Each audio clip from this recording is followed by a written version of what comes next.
Jerusalem, a historical journey through archaeology and art.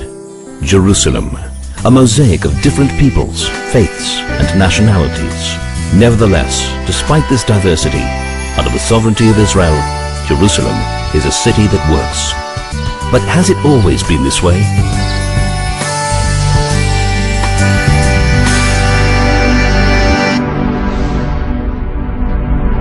The first historical mention of Jerusalem is in the Bible, in the era of the patriarchs. King David declares Jerusalem as Israel's capital, known from that point on also as Zion. His son King Solomon builds the first temple.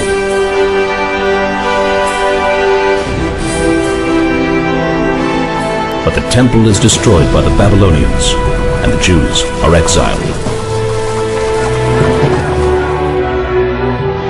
King Cyrus's declaration enables the Jews to return and rebuild the temple.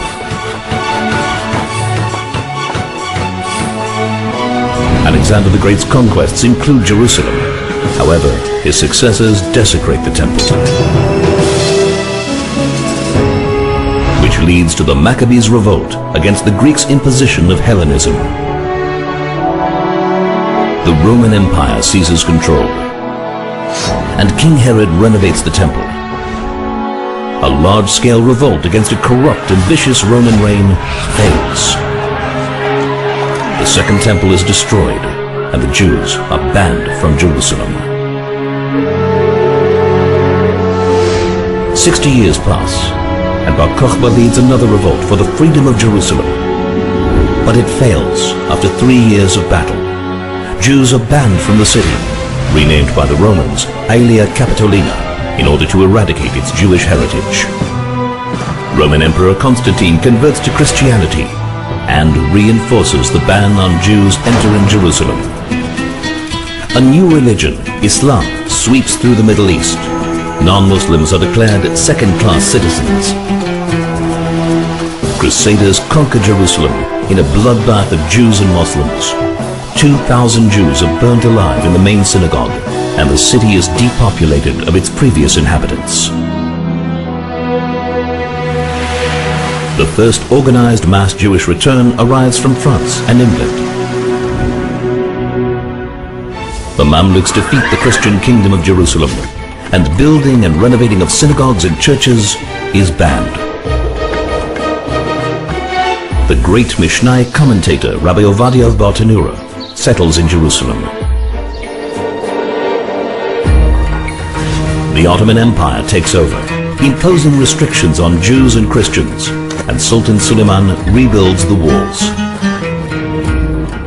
But as the empire declines, Jerusalem is badly neglected. Still, the Jewish people stream back, build new neighborhoods, and re-establish their majority by 1863. World War I breaks out. The Ottoman Empire collapses and makes room for a new Middle East. The British Foreign Secretary, Arthur James Balfour, declares the establishment of a national home for the Jewish people.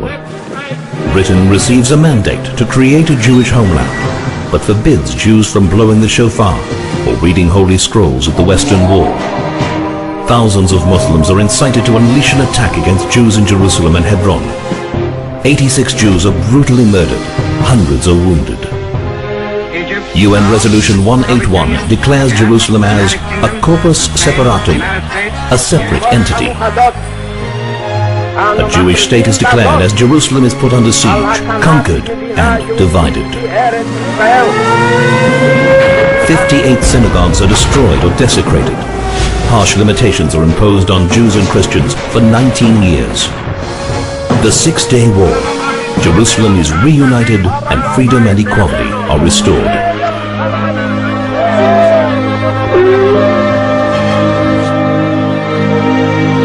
Throughout history, only Israel has protected the freedom of all peoples and faiths in Jerusalem.